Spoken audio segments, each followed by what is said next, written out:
Philip, thanks so much. Senator Murphy, thank you so much for being here. Welcome to San Francisco. Yeah. Welcome to the audience here and online as well. And we will give you a chance to ask some questions both here in the room with a microphone and also online on your Zoom. Just use the Q&A chat if you're watching on Zoom. So many things to talk about in terms of the world, but I do want to just talk about some domestic things quickly. The Senate, 50-50 divided. I think people had very low expectations that anything would get done. Mitch McConnell promised nothing would get done if it had to do with Joe Biden's agenda. And yet, COVID relief, the CHIPS Act, your bipartisan gun deal, huge infrastructure bill as well as some other things. What happened? Why did things get done? Yeah, I think we're certainly the benefit of low expectations, but this was really an extraordinary summer. Probably the busiest that I've ever been in my time in the United States Senate. I was certainly, very proud to have led the passage of the Bipartisan Safer Communities Act. This is the most significant piece of gun safety legislation in 30 years. But as you mentioned, we didn't stop there. I think what's amazing to me is that over the course of the summer, you have three incredibly powerful vested interests in Washington, D.C. that really arguably hadn't lost in 30 years. Have the tables turned. The gun industry, which 30 years had ruled the roost, the drug industry, which had protected its prerogatives, certainly since the passage of the Medicare Part D Act, stopping Congress from bulk negotiating prices through Medicare.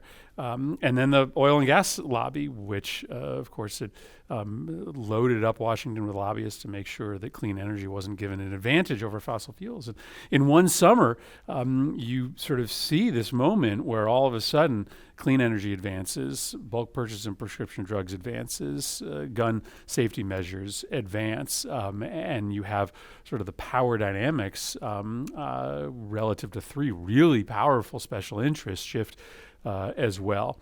I also, think that there's, a real argument to be made that, in this 50-50 Senate, we were able to do a lot of this with Republican support.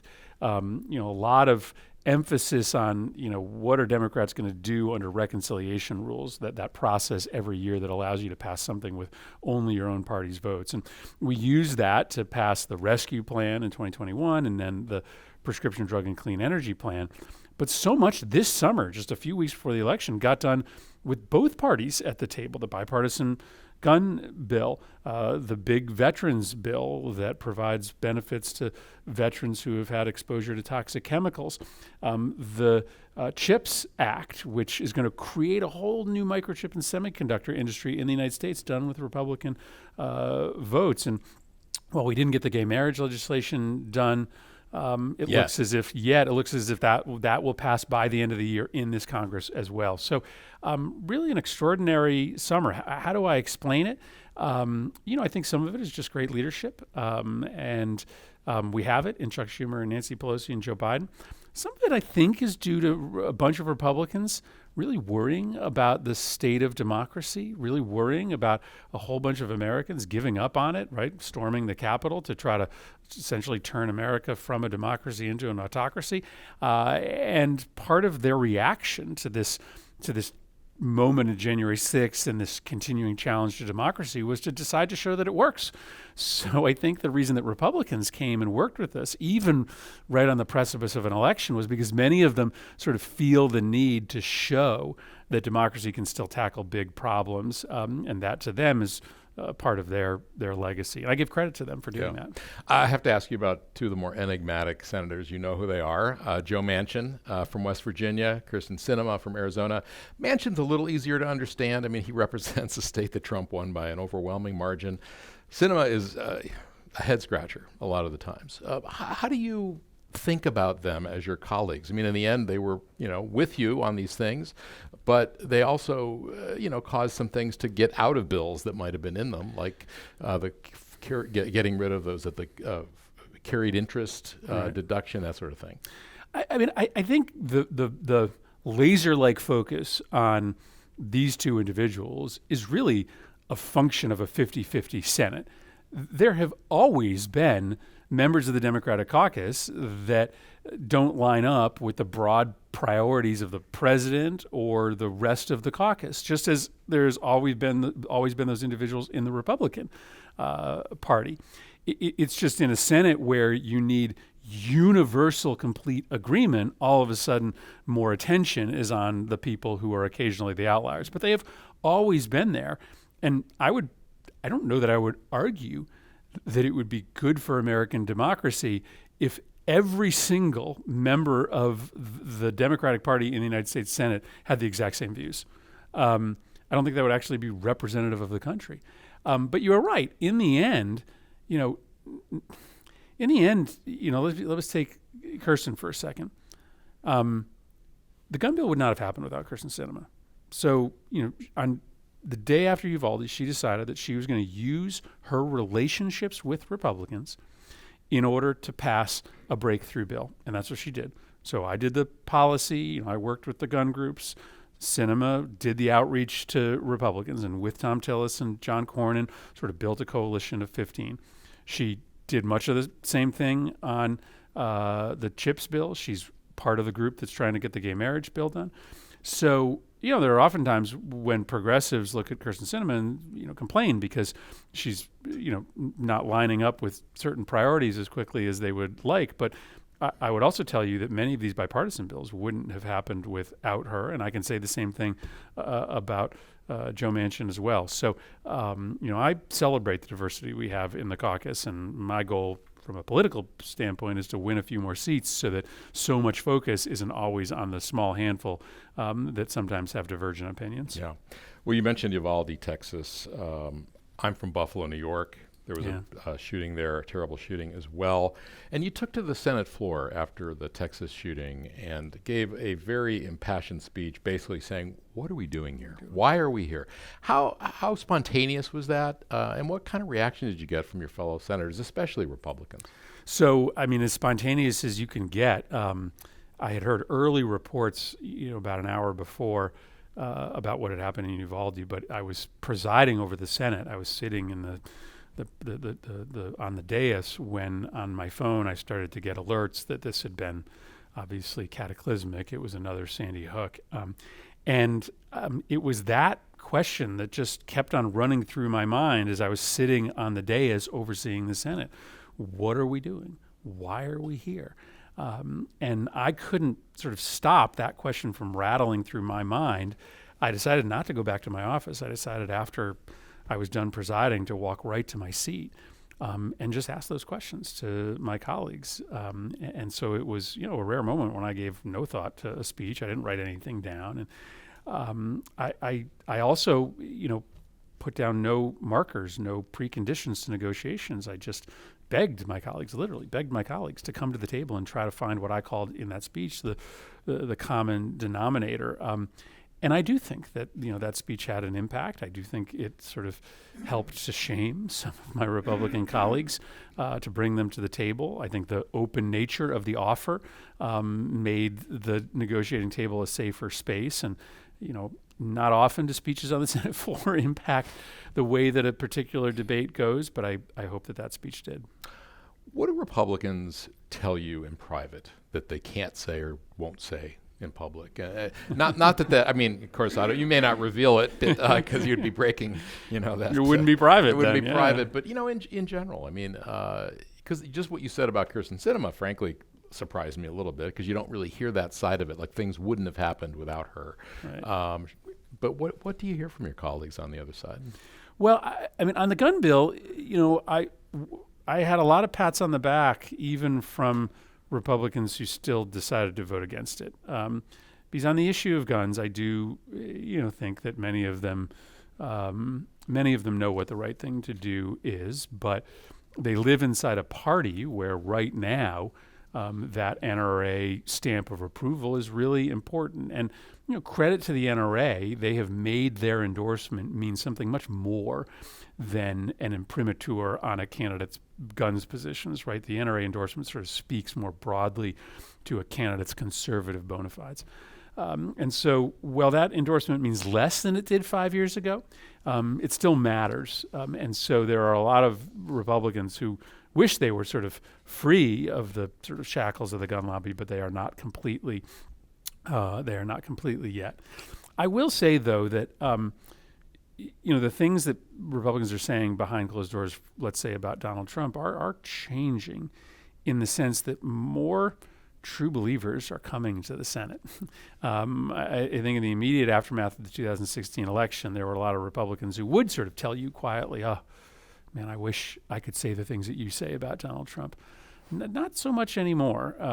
I think more and more people who are actual believers in the deep state, or more believers in reversing American social progress by 50 years, are now in the Senate and in the House of Representatives. And so there's less of that kind of behind the scenes, let me tell you what I really think conversation happening. There was a poll today in the New York Times on a number of issues, but it said that by a narrow margin that voters oppose a ban on semi-automatic weapons and high-capacity magazines. Here in California, that's like, I just don't get that. But what do you make of that? I mean, I get the Second Amendment, obviously, and the right to bear arms, all that. But at that level of destruction, I just don't understand what would explain that. Well, that's one of the most sort of curious sort of polling questions that gets asked, because it sometimes depends on how the question is asked. There are polls that show there's 60-70% for banning these weapons. Sometimes the poll question gets asked by bunching policies together, and that sometimes causes people to balk, because sometimes they don't understand all the terms. But I think there is a bipartisan majority in this country to ban assault weapons. I think there's unquestionably a bipartisan consensus to at least raise the age on who can buy assault weapons. And so I'm not sure that that particular poll sort of speaks to what the reality is out there in the American public. But it is also true that, assault weapons have become identified with broader cultural values, right? And for folks out there who, feel that progressives are an existential threat to the health of the country, ownership of an assault weapon for them is sort of a way to sort of push back on progressive orthodoxy. There are others that think that ownership of an assault weapon is a way to sort of live values of freedom and liberty. I don't identify or understand for that, but I do get that the gun industry has been successful in marketing these weapons as a way to live certain values. Last domestic question before we switch to the rest of the world. But given that this bill, the gun bill, got passed, is that like going to be it for another 20, 30 years? I mean, do you think, obviously it depends on the composition of Congress, but, is the appetite now, are they all full?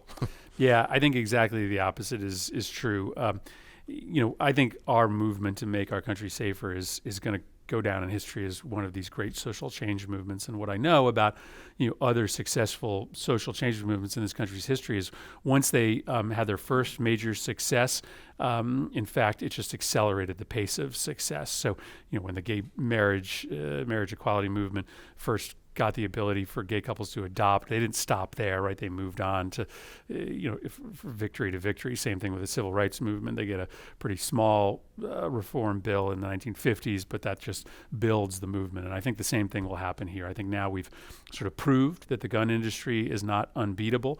We're proving to Republicans that they can support these measures and actually achieve political benefit, not political harm. And I don't think it'll be another 30 years. I think we'll come back for more pretty quickly. Well, let's talk about the war in Ukraine, the Russian invasion. In the last couple of weeks, we've seen an extraordinary inflection point, perhaps, with Ukrainian forces driving out Russians from like 1,000 square miles that they had occupied. What do you make of what's happening there? I think it's absolutely extraordinary, but in some ways predictable. Listen, the Russians are finding out what we found out in Iraq and Afghanistan. People that are fighting for their own territory, people are fighting on their own homeland, have a different reason to be in the fight and stay in the fight.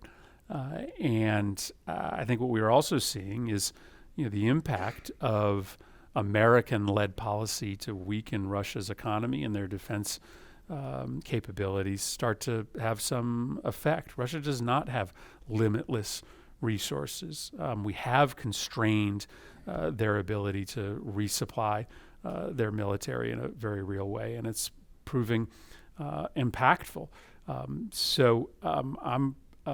just so proud of the Ukrainian people and the Ukrainian military. I'm proud of President Biden for, being really bold in the support that we've provided them. And ultimately, this will be President Zelensky's decision as to whether, he, continues this war up until the point where Ukraine has won back all of the territory that Russia took, or whether he believes there's a moment to sit down and negotiate a peace. But that's his decision to make. And I think that, our decision is a simple one: to support him in any way, shape, and form we can until he decides that he wants to sit down. Although, the U.S. support, the money, the financing is not limitless, I don't think.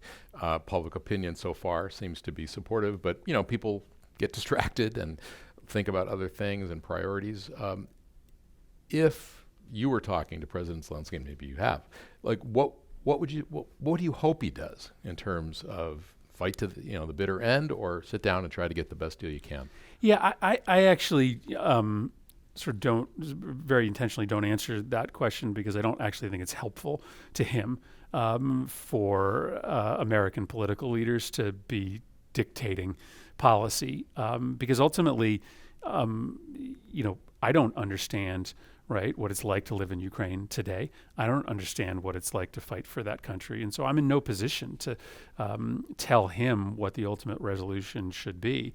What I know to be true is that the principle of self-determination is something that's worth fighting for. And so that means that we should support the Ukrainian people's right to make the decision for themselves as to how long they want to make this fight. I don't think it's up to us to tell them when and for how long and how hard to fight.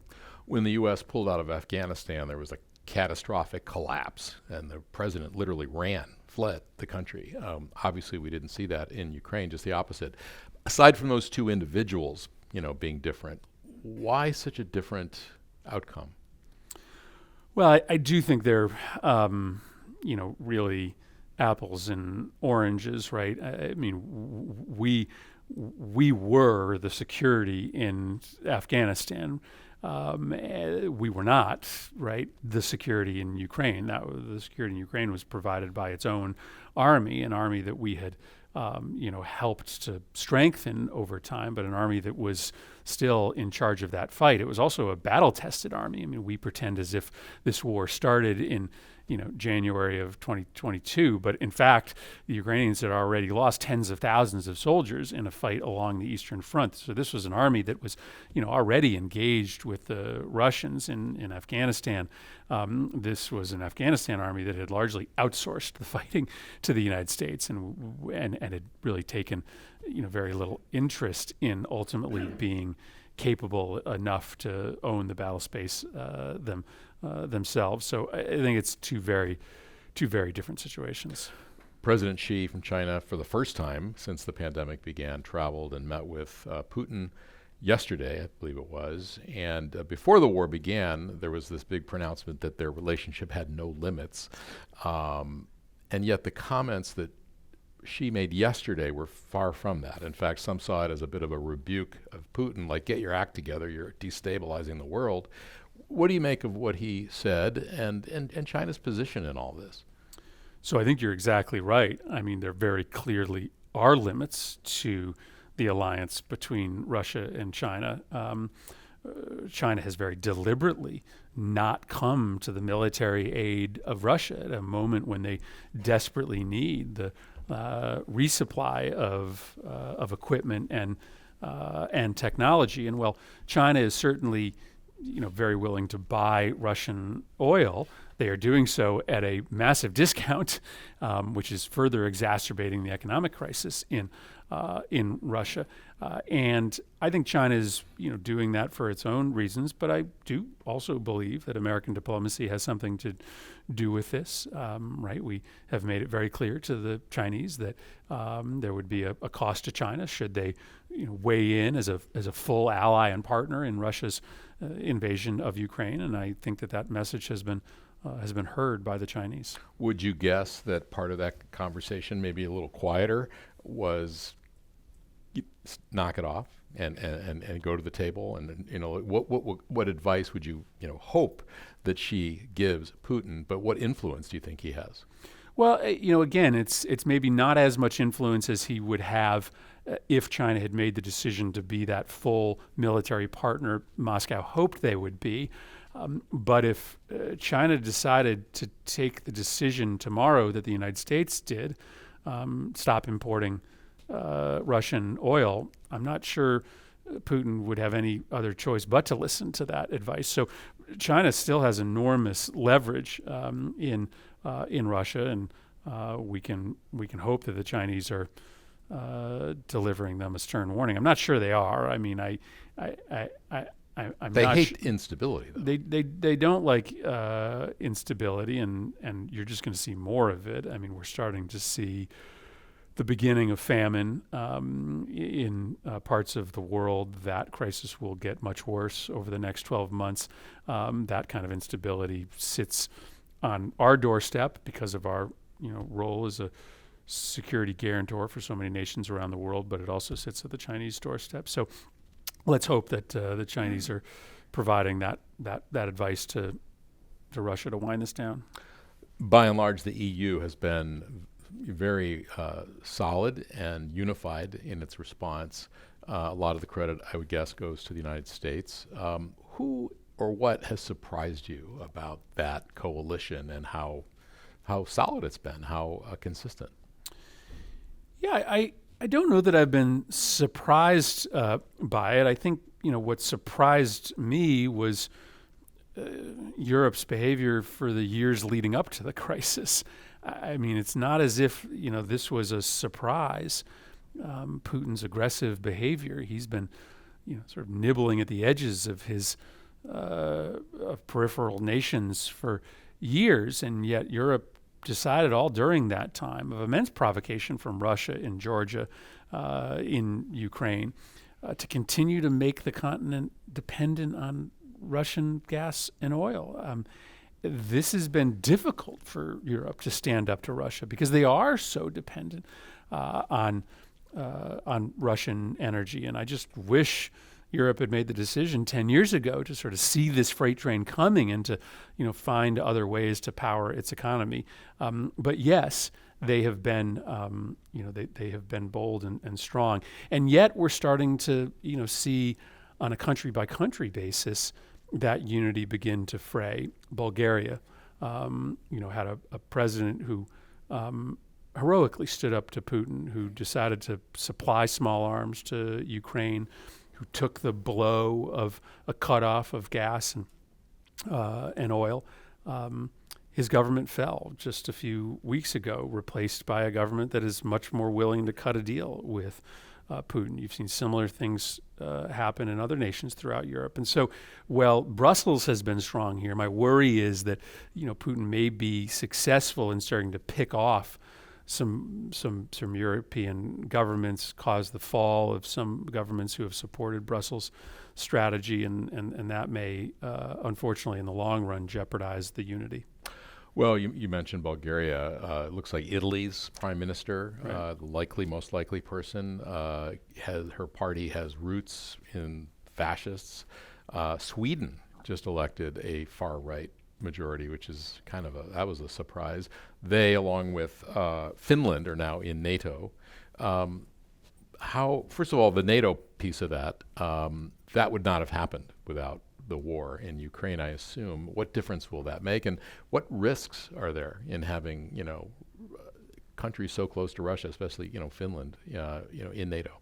Well, of course there's a risk, but I'm somebody that believes had we brought Georgia and Ukraine into NATO 15 or 20 years ago, we would not be at war right now inside Ukraine, that Georgia would have full territorial integrity, because I think Russia does take this security guarantee seriously. I think Russia does understand that if they invaded NATO, they would be at war with the United States. I don't think they want that conflict. And so I'm all for expanding NATO, because I ultimately think it is part of what will keep more of Europe free and sovereign.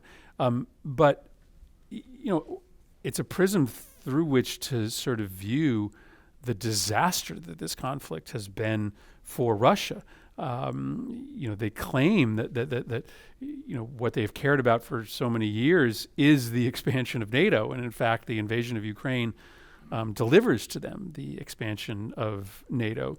Europe will become energy independent of Russia much more quickly because of this conflict, which will come to the economic detriment of Russia, but will also diminish their ability to provoke Europe and influence Russian politics as well. So, European politics as well. So, this has just been an unmitigated disaster for the Russians, and the accession of Finland and Sweden to NATO is, part of that story. And what about the rise of those right-wing governments, in addition to, of course, Orban in Hungary? Well, it's happening everywhere, right? It's happening in Germany with the rise of the AfD. It's happening in the United States, and the reason for that is not Russia. Russia sort of takes advantage of the rise of these right-wing anti-democratic parties, and they fund them. They sort of stoke division, but the reason that people are starting to reconsider their support for egalitarian democracy and sort of open economies is because the system, the sort of neoliberal world order, is not working for most citizens of the United States and Europe. It is working to the benefit of elites. It is widening the gap between the haves and the have-nots. And when that happens, of course, human beings start to wonder whether the system of governance that has been set up is worth continuing to invest in. And so when you get far-right leaders that are suggesting to convert liberal democracy to illiberal democracy, folks are open to hear the offer, because what they're getting today is a lack of economic mobility, technology that's making their life more confusing and more difficult, not easier. And liberal democracy, neoliberalism more specifically, doesn't seem to have much of an answer for that. So, that to me is not a foreign policy challenge. It's a domestic policy challenge. It's about democracy starting to take power from elites and deliver it to non-elites. Well, you mentioned income disparity, which of course is a huge, or wealth disparity, huge problem here in the U.S. But in a country like Sweden or Finland, Finland, take that off the table, but Sweden has a huge social safety net, very high taxes. Is it the immigration issue? The migrants coming from these war zones, and are people worried about how it's going to change their way of life and their culture? Yeah, I guess I'm maybe not the best person to diagnose Swedish politics. I don't know it as well as I know my own politics. But again, I do think that there are forces that span boundaries that are making people's lives more difficult. It may be that there isn't that difference between sort of economic elites and the broad middle of the economy in a place like Sweden, but technology, still works the same way there, and there is a growing feeling that technology has become so complicated that only the masters of the universe know how to use it for their benefit. There's a feeling amongst parents in the United States and Europe that they have sort of lost control of their families as their kids sort of retreat into their screens. And so I do think that there are forces that play out across national boundaries that give rise to this skepticism that the sort of current order has answers for these challenges. What's your take on what's happening with Saudi Arabia? Because they have sort of at least quietly warmed up, I think, relations with Israel. They're also, of course, united in opposition to Iran, but they've also funneled hundreds of millions of dollars into sort of some of the Russian energy companies. They're refusing to increase OPEC production. Are they an ally? I mean, it depends. I mean, listen, I thought the whole point of looking the other way as Saudi Arabia cracks down on political speech, chops up journalists, funds religious extremists, was that when the chips were down, right, and there was a global crisis at hand, the Saudis would choose the United States, not Russia or China. And so that moment came, right? The crisis in Ukraine precipitates a rapid rise in oil prices. We then look to the Saudis and say, here's the moment, right? We've got a crisis on our hands. Democracy, anti-Russia democracies might fall if energy prices stay this high. And the Saudis basically look at us and say, not our problem, right? And so why have we been in bed with the Saudis for so long, despite the fact that we don't share values? If they weren't willing to choose us when the crisis came. So I think this is a real, test moment for the U.S.-Saudi relationship. I've probably been the most vocal critic of the way in which the United States has engaged with Saudi Arabia, and I was willing to admit that maybe I was wrong because we needed them in the case of crisis. Well, crisis came, and they essentially chose Russia instead of choosing the United States. This is maybe unknowable, but have you thought about how both the EU solidarity with Ukraine and also what's happening with Saudi Arabia, how might those have been different if Trump had won re-election? Yeah, I mean, I try not to think about it, but I think there's no doubt in my mind that he would have handed Ukraine to Putin. He would not have put up a fight, and thus I'm not sure that it even matters how the Saudi relationship would have gone, because we, would have essentially avoided a crisis by handing over the keys to Kyiv to the Russians. So, and of course, that would have then been a calamitous signal to other nations, China at the top of the list, as to what the price was for changing your borders by force. I mean, and listen, that's what we're trying to do here, right? So we have lived in this exceptional moment of time since World War II, in which, by and large, we have come to a conclusion that your national boundaries should not be changed by invading the country next to you, right? And that was not the deal for the prior 1,000 years. But there probably were periods of time during the last millennia in which there were 30 or 40 or 50 years in which there was less state-on-state conflict than at other moments. And so the question is this a new era in which we are not going to see state-on-state conflict? Or was this just one of those sort of respites, and we are now entering an era in which we're going to have nations fighting nations again? I think we have to labor under the hope that the latter, not the former, is true, and that if we stand up for Ukraine's defense, then it will send a signal to countries like China that they should stay home and not try to expand their territory by force. So that, to me, is really what Ukraine is about. Yes, we want to support the Ukrainian people, but we also want to try to preserve the post-World War II order for the next generation. The Senate passed that. They called it the Inflation Reduction Act, but a lot of it was about climate change and healthcare. But how do you see climate change going forward, no matter how it all unfolds, figuring into foreign policy?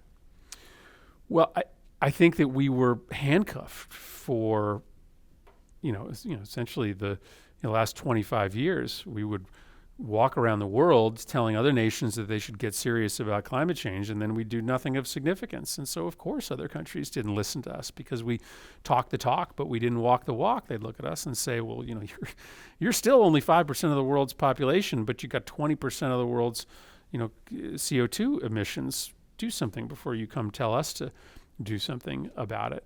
So this now gives us a chance, right, to really compel the world to action, because we have shown that we are willing to step up and do our part. And what we did was, exceptional, right? This is a 40% reduction by 2030. This is significant. So I think it gives us a chance, right, to be a more credible interlocutor around the world. But listen, I'll try to say this the right way, but listen, there is some truth to the case that the developing world makes to the United States, right? That you got your free run, right? You got to pollute all you wanted to gain sort of international economic hegemony. And now you're telling us, as we're trying to play catch up, that we have to live under rules that you didn't live under. Okay, we get it. There's a crisis. And so we understand that we need to play by some rules.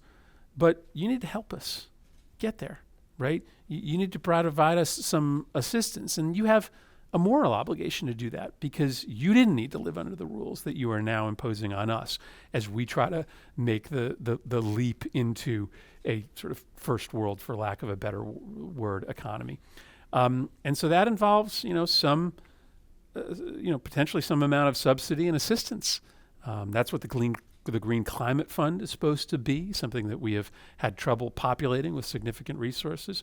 But I do think that the domestic legislation allows us to get at those tables. But if we want to be successful once we're there, we are probably going to have some resources to help nations, maybe not China and India that have, that have a lot of resources themselves, but smaller developing nations come to the table and live under the kind of restrictions that are necessary in order to save the planet.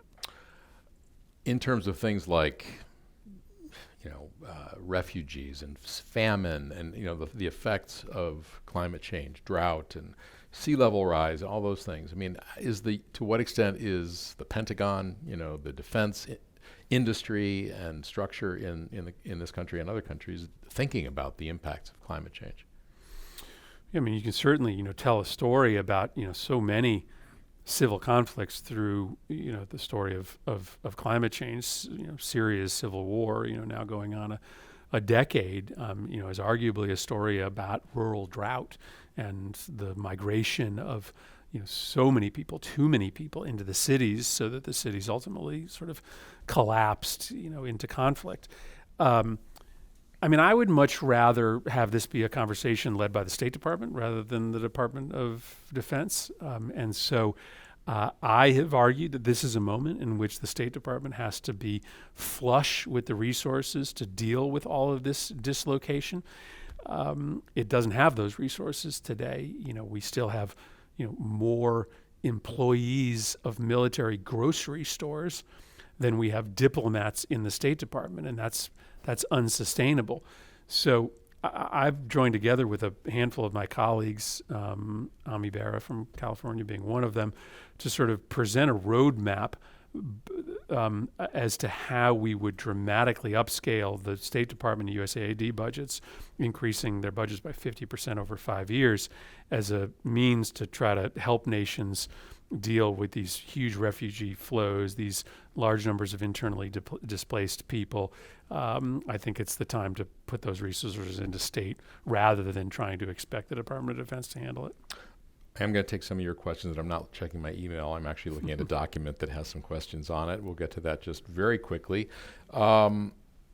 The nuclear deal with Iran, which the Trump administration withdrew from, the Biden administration was trying to put that back together. I think someone from Israel the other day said that that's in the ER, emergency room, life support, whatever you want to say. Is there any hope, do you think, for getting back into that deal? And what has the exit from it, what has it meant for Iran's nuclear program? Yeah, I would like to see more urgency from the Biden administration to get back into this deal. I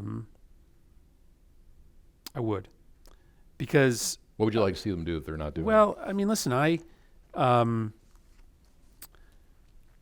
think that there is just a real crisis on our hands, both with respect to the potential of the civilian nuclear program in Iran leapfrogging into a nuclear weapons program, but also our interest in the region, security interests in the regions, if we don't restart this deal. Because what we know now is that Iran is weeks away from having enough nuclear material for a weapon. But we also know that since they have been under this maximum pressure campaign that the Biden administration inherited from the Trump administration, they have reacted to it in part by being more provocative around the region, including shooting at U.S. forces and U.S. troops.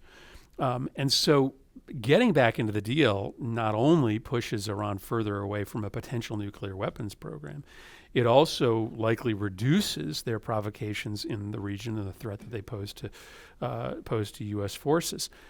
So I think there's real urgency here.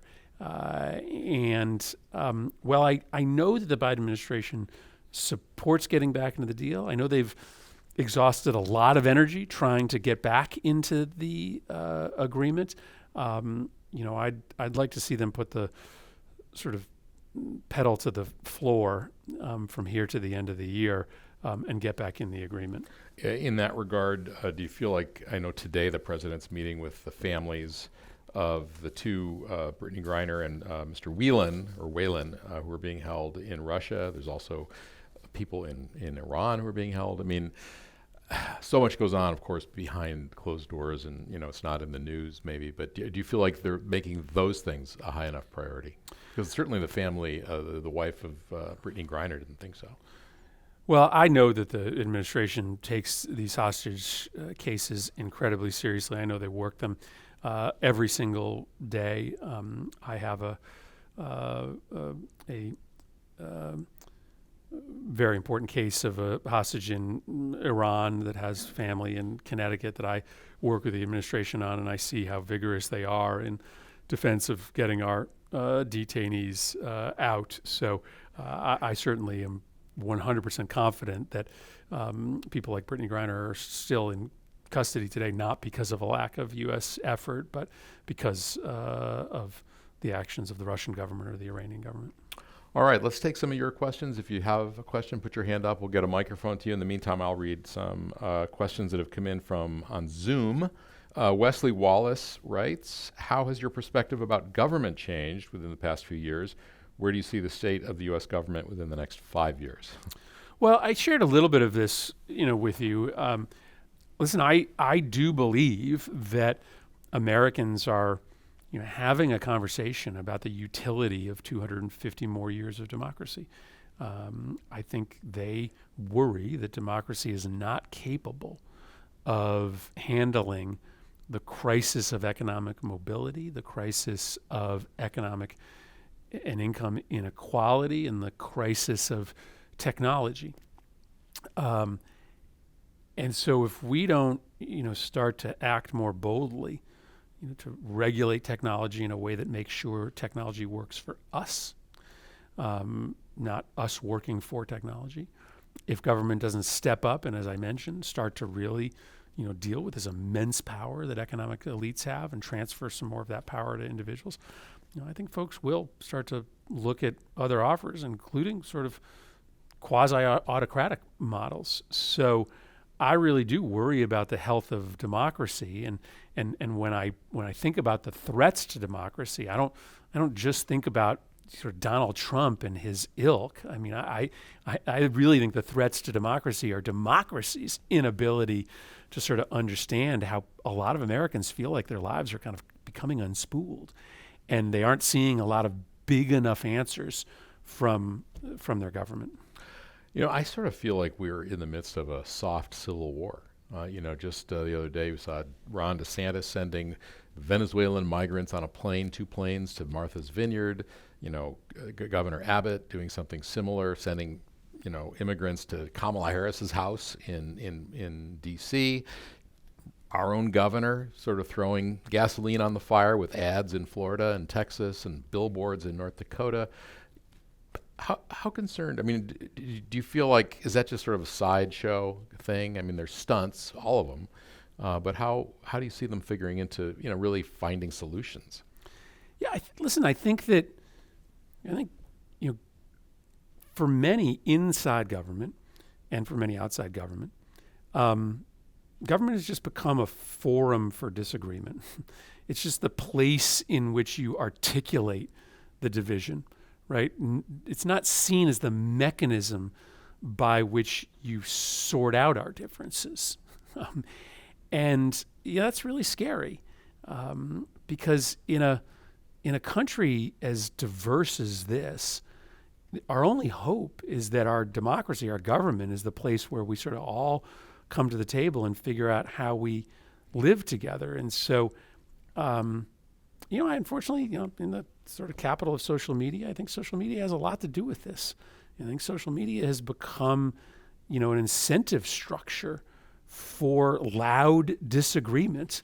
And misinformation. And misinformation as well, right? Which feeds that disagreement, right?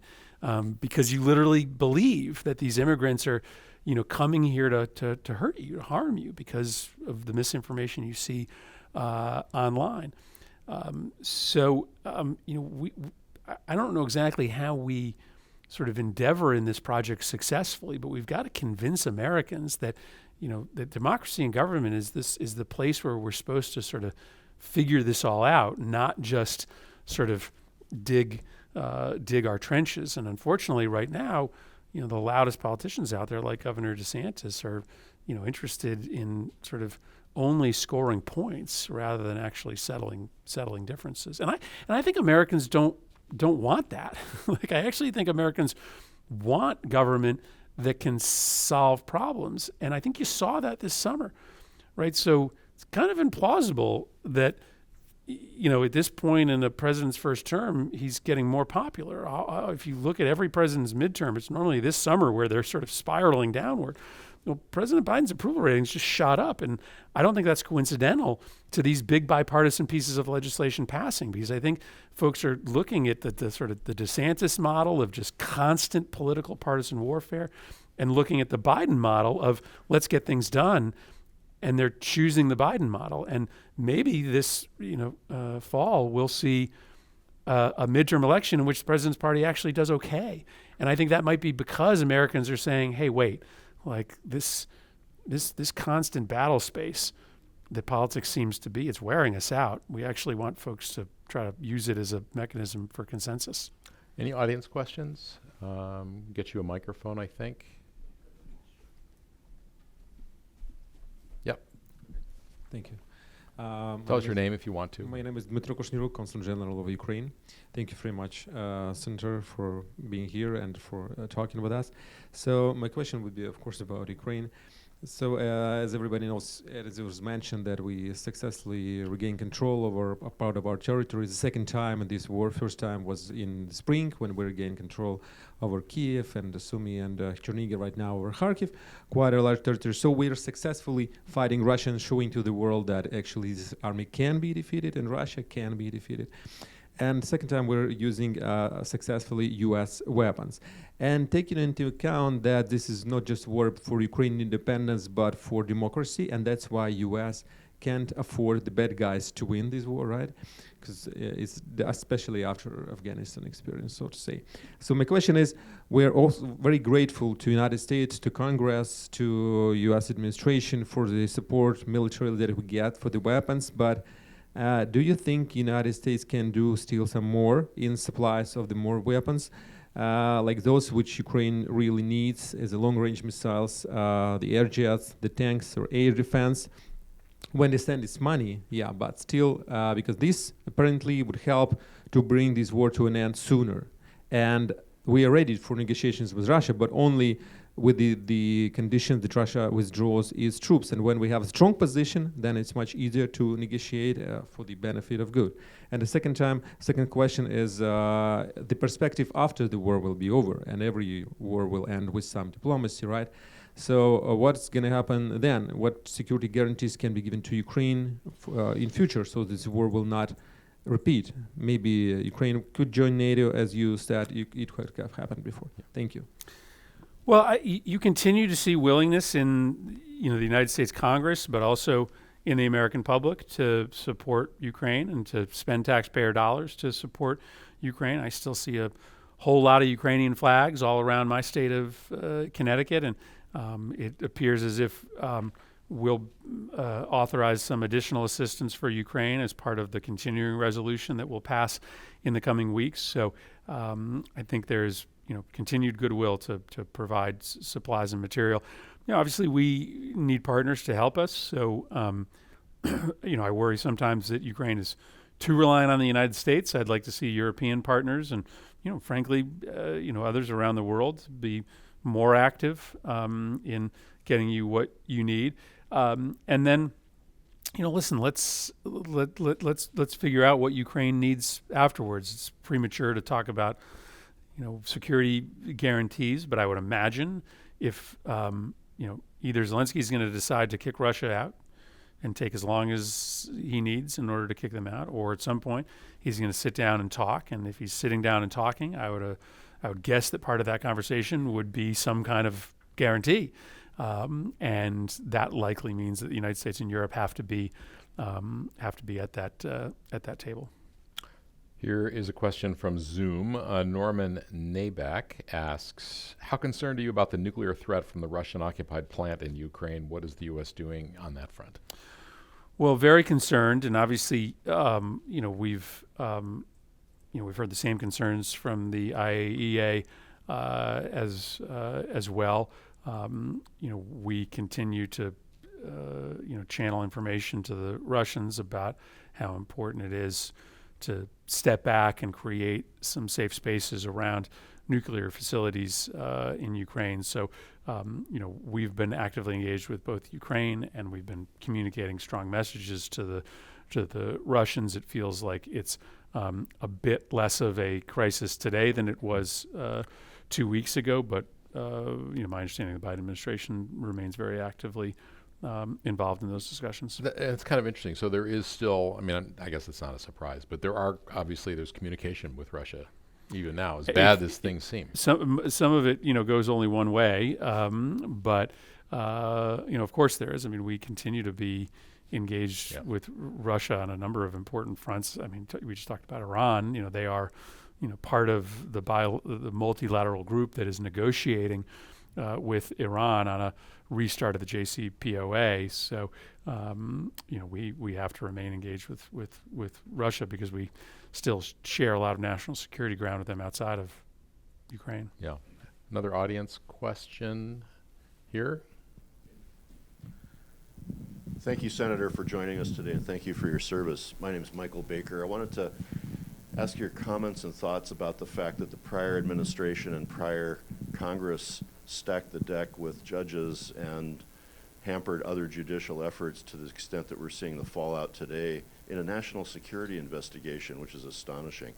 And I wanted to know what your caucus is doing to reverse that trend and stabilize the playing field so that the judiciary acts with a good ethical basis. Yeah, listen, I'm personally very worried that the Supreme Court is attempting to essentially substitute itself for the Congress as the primary policy-making body in the federal government. I just don't know how you read the last series of decisions coming from the court in any other way than the Supreme Court deciding to essentially pick and choose from the Constitution or whatever it needs in order to impose its worldview on the country. The good news is that right now we are confirming judges at a pretty blistering pace. We have confirmed more judges in this 1.5 year period of time than were confirmed during the beginning of the Trump administration, the Bush administration, the Clinton administration, with I think one exception. We've got maybe 6 or 7 vacancies on the appellate court, which is a pretty low level. We've got more at the district court level, but we're moving judges. Pretty quickly right now, and we'll continue to, do that up until the point where we don't control the body any longer. And of course, I hope that is a date further out than this December. Could Congress, if it wanted to, impose some sort of regulations on the Supreme Court, or are they completely autonomous? I'm thinking of ethical guidelines and requirements. I mean, right now they only have the option of recusing themselves from cases. We've seen the wife of Clarence Thomas doing some incredible things in terms of involvement with radical groups and so on, with cases before the Supreme Court. I mean, is there anything Congress could do in that regard? Of course. I mean, we, years ago, before any of this was a national conversation, I actually introduced the first legislation requiring the Supreme Court to live by a code of conduct. As you mentioned, it's pretty remarkable that there is a judicial code of conduct for all federal judges. It applies to every federal judge except for 9.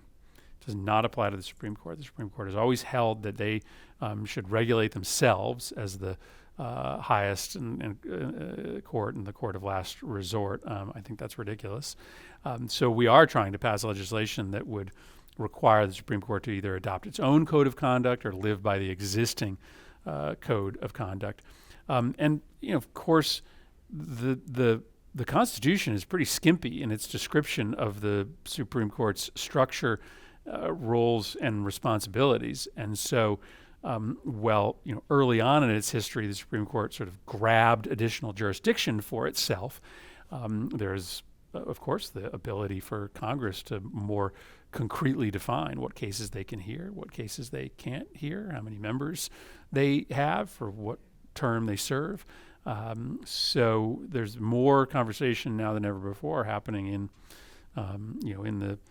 in the Congress about reform of the court. And I get it. Right now, conservatives aren't willing to be part of those conversations because they got their people on the court. But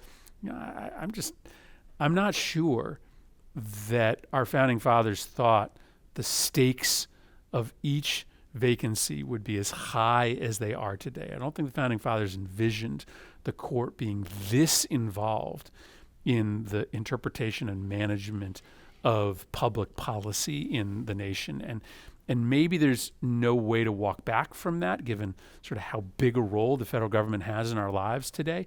But one way to lower the stakes of these nominations is to do broader-based reform, like the Supreme Court justices having certain terms, like every president being guaranteed to have a certain number of vacancies. I haven't endorsed any of those proposals yet. I'm looking at them and studying them, but I think it's time for us to sort of step back and think about some more structural reforms of the court. All right, another online question. Elizabeth Valdez writes, given Israel's designation of apartheid by multiple respected international human rights organizations, do you think the U.S. should stop giving Israel massive amounts of unconditional military aid, especially considering your earlier comment about self-determination being worth fighting for? Aren't Palestinians entitled to that? Yeah, I don't think that the United States should cut off aid to Israel. I think we have a special responsibility to guard Israel against those in the region that seeks its destruction. At the same time, I think it is in Israel's best interest to have 2 states and to have a viable pathway to a Palestinian state. I think the decisions that the Netanyahu government made and the decisions that this coalition government are making are cutting off that pathway to a Palestinian state.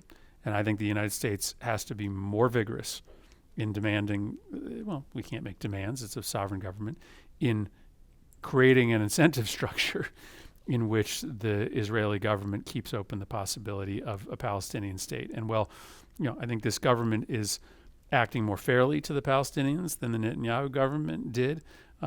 They are every single day making it less likely that 2-state future exists. And that is bad for Israel because, while I don't know that I've come to a judgment as to whether the current state of affairs is apartheid, there is no doubt that if there is not a Palestinian state, then there are only 2 futures. One, a future in which there are more Palestinians than Jewish citizens, at which point it's not a Jewish state, or apartheid. Yeah. And that is the long-term reality, those 2 choices. And my hope is that the Israeli government has their eyes open to that. Yeah.